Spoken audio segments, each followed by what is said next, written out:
Les entretiens de Synergie Mag.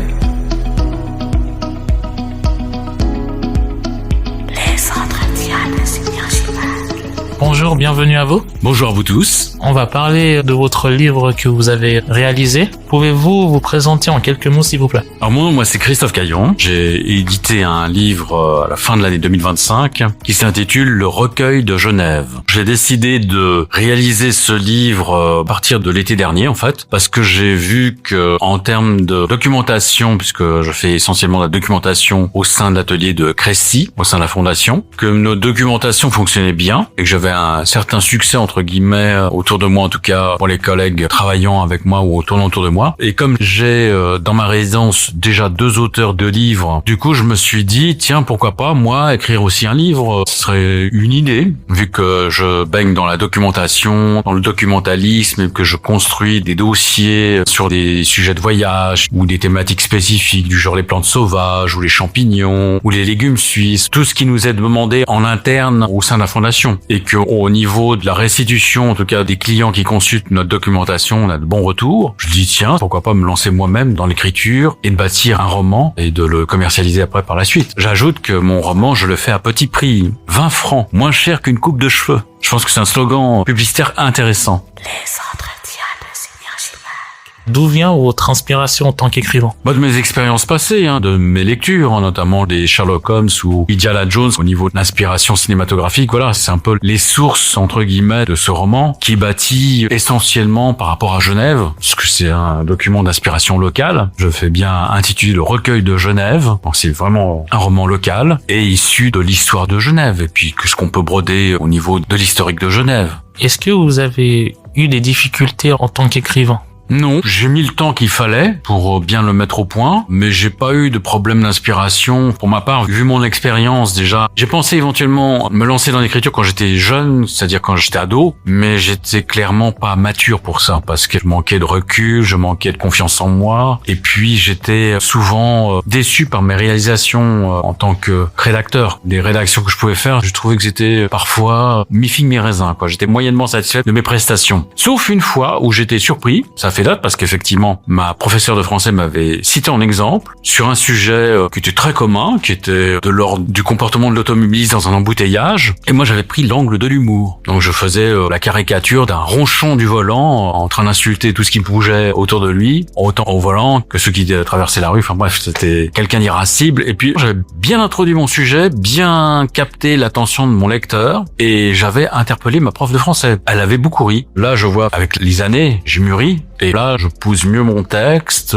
j'arrive à avoir une accroche, à bien capter l'attention de mon lecteur et de le faire rentrer dans mon histoire, comme tout bon roman bien rédigé. Les entretiens de Synergie Mag. Comment vos voyages vous servent-ils d'inspiration pour écrire vos livres? Justement, par rapport à ce roman, je prévois une suite parce que j'ai fait une conclusion ouverte, laissant entendre qu'il y aurait une suite éventuelle. Dans ma suite, j'évoque, un mot couvert, parce que je m'inspire un petit peu d'un voyage que j'ai fait effectivement à l'étranger, notamment en Islande. Je rebondis dessus, puis je leur fais faire un petit break après leur aventure des premiers volumes, puis j'introduis mon expérience passée là encore en Islande dans le tome 2, et puis après je vais voir comment je vais faire évoluer l'histoire par la suite. Et si je peux me permettre, est-ce que l'Islande, c'est un des pays les plus beaux que vous avez visités? Personnellement, moi, l'Islande m'a beaucoup impressionné par sa caractère géographique. Quand on y est allé, on devait être en 2003, donc c'était dans la période des fortes chaleurs qu'on avait. Et curieusement, on s'est retrouvé avec plein d'Espagnols à Reykjavik, qui est la capitale de l'Islande, parce qu'ils en avaient ras-le-bol de la chaleur. Donc ils migraient d'Espagne pour aller en Islande pour avoir de l'air, en fait, tout simplement. Pendant que nous, on se tapait des 30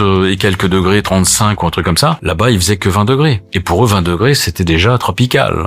Par la suite, j'ai appris que la Révolution française, qui y a éclaté en 1789, serait issue en partie par l'éruption du Laki, qui a eu lieu en Islande en 1783-84, qui aurait provoqué d'immenses émanations de matière dans l'atmosphère, ce qui aurait voilé le ciel, notamment l'été, et qui aurait généré après des mauvaises récoltes. Et qu'en fait, la Révolution française viendrait de cette famine-là. Parce qu'il y a eu plusieurs milliers de morts. Il y a eu quelque chose comme 9 000 morts en Islande, puis au Royaume-Uni 20 000, et puis le reste de l'Europe, pareil. Il y a eu un impact significatif au niveau des récoltes, puisqu'ils étaient très débuteurs des récoltes à l'époque, puisqu'ils vivaient surtout de l'agriculture, de la culture, du blé qu'ils avaient, enfin voilà, de tout ce qu'ils pouvaient ramasser au niveau de l'agriculture en Europe. Donc dès que il y avait un problème de soleil voilé, de mauvaise récolte à la suite, ils étaient tout de suite impactés, puisqu'il n'y avait pas ou peu de greniers, de réserves pour faire face à des pénuries. Les entretiens de Synergie Mag. Pouvez-vous nous parler en quelques mots de Recueil de Genève?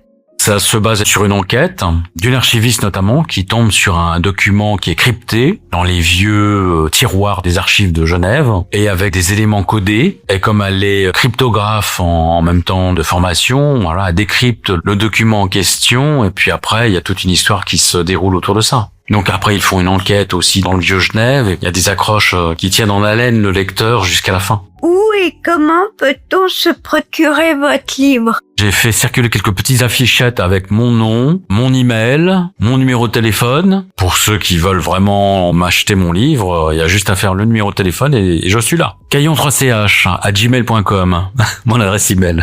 Quel message ou thèmes principaux souhaitez-vous transmettre à vos lecteurs? J'ai pas un vrai message dedans, c'est juste une distraction que j'offre. J'ai pas une œuvre politique derrière, j'ai juste un moment de distraction pour occuper dans une salle d'attente, lorsqu'on est chez le médecin ou chez le coiffeur, ou quand on doit faire un long trajet. J'offre une lecture distrayante pour passer le temps.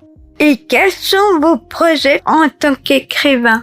C'est mon tout premier roman, je le cache pas. Je ferai peut-être un bilan au bout de 5 ans. Parce qu'il va falloir le temps que s'amorce la commercialisation, que je fasse connaître le livre, etc. Ça va me demander bien 5 ans pour vraiment avoir une évaluation valable à faire au niveau de l'édition de mon livre et puis le résultat en termes de chiffre d'affaires entre guillemets. C'était un plaisir de vous avoir avec nous. Merci, les plaisirs partagés. Les entretiens de Synergie Mag.